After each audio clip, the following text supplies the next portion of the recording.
Hello you lovely bastards, welcome back to Fixing Rusty Stuff Tools for Men, where we break the tools so you don't have to. Unless you really want to, of course. Today's episode is quite literally riveting, as we're going to unbox, set up and review the Draper 360 riveting tool. Stick around to find out if this is a rivetastic bargain, or if it's cheap as chips, because it's a riveting pile of shit.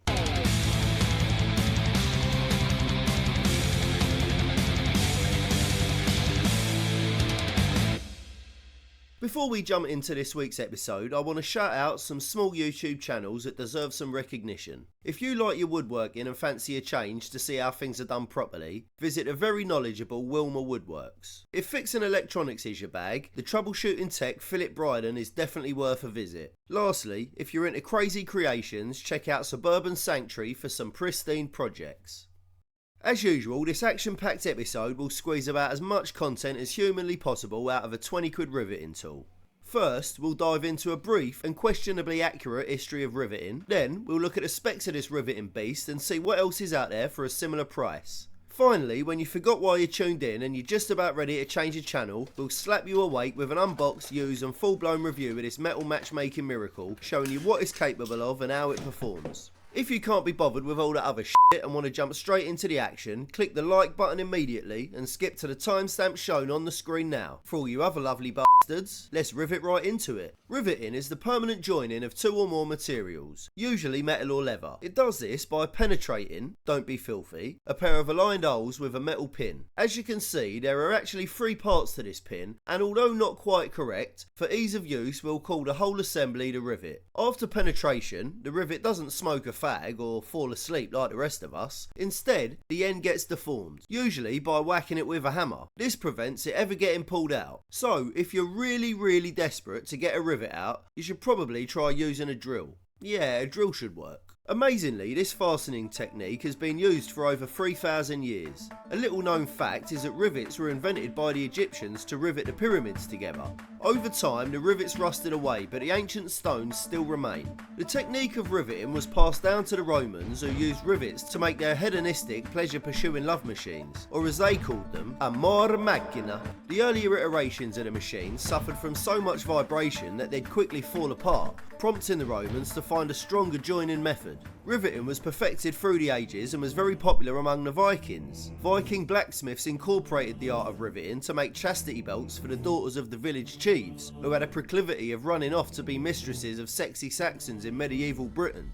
In more recent and less pleasurable times, the Industrial Revolution could not have taken place without the ancient art of riveting, as factory owners used riveted chains to keep the working class bound to the machines on which they were forced to work. Riveting also played a big part in shipbuilding, and by the early 1900s, ships were made almost entirely of rivets. They started welding ships together shortly after discovering that rivets aren't particularly buoyant, and many tons of cargo ended up riveted to the bottom of the Atlantic Ocean. Today, rivets are still widely used for their strength and durability in many industries, such as aviation, motoring, and even by DIY Daves for purposes like fixing rusty stuff. But modern riveting doesn't require the hammering of a thick phallus into a tight and often lubricated hole, and many types of riveting tool are available in any local hardware shop. Which brings me to the Draper. Right, well let's take a look at the specs of this metal melding marvel. As usual, Toolstation descriptions are a demonstration of minimalism, and they're exceptionally sparse with product details, barely even telling you it's a riveting tool. When they do provide the information you want, they get it completely wrong anyway, so you're either way. See Upcycling Death Lamps, link in the description. Toolstation has two Draper riveters, a standard model, which is this one, and a 360 degrees rotating head version, a bit like a riveting tool Linda Blair from The Exorcist. Minus the demons, I hope. Not sure why a swivelling head is necessary, maybe for riveting behind your back or for tight hard to reach places. It seemed like a cool gimmick for only 2 quid more at 1978, so I went for the possessed version. Weirdly, Toolstation was slightly more generous with product details on the cheaper version, which I'm going to refer to as the Saint to differentiate between the two. Now, I only realised this after I'd made the purchase, but the Saint is actually from the Draper Expert range, which is Draper's way of saying trade rated. I mean, let's call a pig. If a tradesman whopped out a full set of Draper tools on site, he'd get laughed off the job. But at least Draper intended it to be for more than the occasional bodge by a weekend warrior. It's made out of steel, whereas the Exorcist is made out of cast aluminium, the demonic freak. And while the Saint can't take 2.4mm micro rivets like the Exorcist, it does have the much more useful functionality of being able to rivet steel.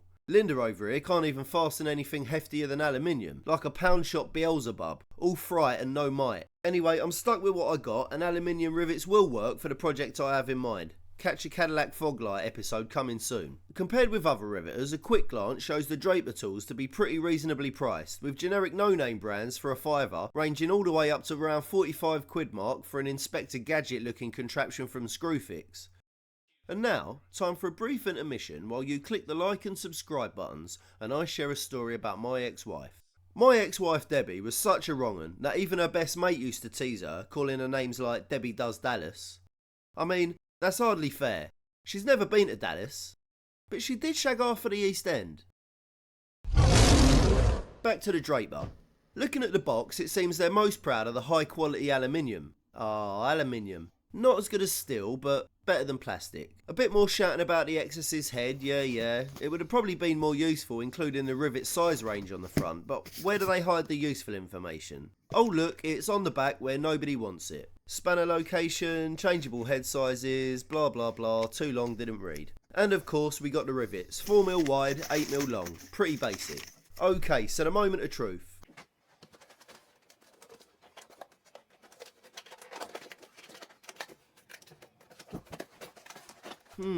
That's disappointing. I was hoping for some kind of pouch or carry case, but they haven't even included a single piece of paper as instructions. Well, I guess I wouldn't read them anyway, and at least when I break it I can claim no guidance was provided. Might even be a civil claim in there somewhere if I'm lucky. Let's have a butcher's. First thing I notice is the odd finish on the tool. The fancy finish on aluminium is like taking an ugly girl to the Paris Fashion Week and shoving her down a catwalk with a trendy outfit and makeup. Quality feels okay, not light enough to throw into orbit, but not so heavy you need a dose of steroids to lift it either. So that's a pass. Clip on the handles to keep it compacted. Nice touch, Draper, nice touch. I mean, a carry case would have been nicer, but I'll take the bone you've thrown me. These must be the heads for the different size rivets. Head size is handily printed on top. The head swivels as it should. Yeah, pretty simple. A spring and some kind of piston by the looks of it. Let's prep some metal.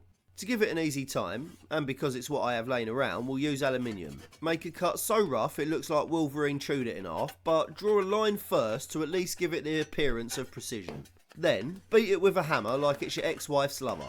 This is just to get the pieces of metal a bit more uniform, but it can have the added benefit of some ex-wife related stress relief. Make a very basic attempt at ensuring the drill holes are aligned for the rivet. Speaking of which, this is what the rivet looks like in its raw form. The fat end goes through the holes to be joined and the thin end sticks into the rivet gun. Now that's what I call double penetration. Well, that and something slightly less PG. Now I haven't got a vice yet, well not here anyway, so holding both the metal and the tool will be an exercise in skilled dexterity. For those with a limited vocabulary, that means not f***ing easy. I mean, you need paws like the Hulk to use this thing with one hand. Pretty sure it's a two-handed tool, but I haven't really got a choice, so I'll give it a go. Well, we've already done the double penetration gag, so I may as well just go the whole hog here. Insert rivet penis into metal vagina. Pump it hard for about 3 seconds. And once you've ejaculated the rivet into the inviting hole, you have to circumcise the penis to pull it out. Yeah, not too bad. I mean, it isn't gripping the material as tight as my ex-wife used to grip her glass of rum and coke on a Friday night, but admittedly that is a pretty high bar. Funnily enough, that's how I met her. I was pretty high at a bar. Okay, let's keep pumping her with our rivet penis and see if she can keep up the good work. The riveting tool, not my ex-wife. Enough about Debbie, let's talk Draper. As you can tell, I'm not an expert riveter. In fact, my riveting skills could be described as worse than a beginner. But in my defence, Draper didn't include any instructions whatsoever. Not even a basic guide for us dummies. I like to know I'm doing things the wrong way, but at the moment I'm just assuming it's wrong. Let's make use of the swivel head and see if she can rivet just as well in 50% exorcist mode. Actually, it feels a bit easier to hold it like this.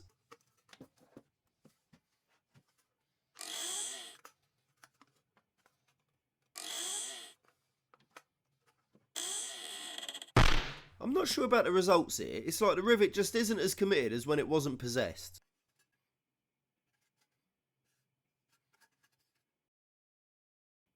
I'll drill a couple more holes and see how it goes at 100% full exorcist with a full 180 head swivel. I'm not sure why, but this reminds me more of Duck Hunt on Nintendo than Linda Blair from Exorcist. Okay, let's impregnate these holes with some more rivets.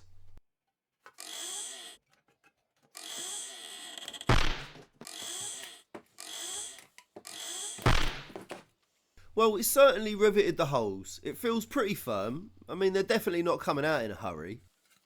I think on the first two holes, pre-possession, it seemed to rivet best. The rivets don't seem quite as tight on either 50 or 100% exorcist mode. The material just isn't as compressed around those holes.